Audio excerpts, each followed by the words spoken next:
রাসূল সাল্লাল্লাহু আলাইহি ওয়াসাল্লাম বলেছেন, ইযা রাআ আহাদুকুম আর-রুইয়া ইয়াকরাহুহা, তোমাদের কেউ যদি রাতে এমন কোন স্বপ্ন দেখে যেটা সে অপছন্দ করে, মানে ভয়ঙ্কর, ভীতিকর দুঃস্বপ্ন যদি সে দেখে, তাহলে ফালইয়াবসুক আন ইয়াসারিহি সালাসান, সে যেন তার বাম দিকে 3 বার থুতু ফেলে।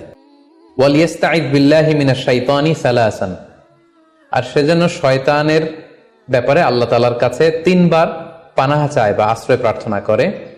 ওয়াল ইয়াতাহাওয়াল আন জামবিহি আল্লাযী কানা আলাই, আর যে পাশে হয়ে সে শুয়েছিল সে পাশ চেঞ্জ করে অন্য পাশ হয়ে যেন সে ঘুমায়।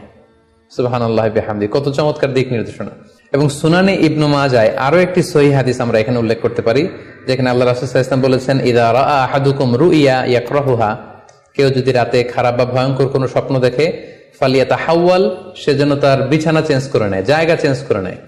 অর্থাৎ সে যে বিছানায় শুয়েছিল সেখানে না, সে অন্য কোথাও শোবে, অথবা যেই টার্নে শুয়েছিল অন্য টার্নে চলে যাবে, ডানে হলে বায়ে, বায়ে হলে ডানে।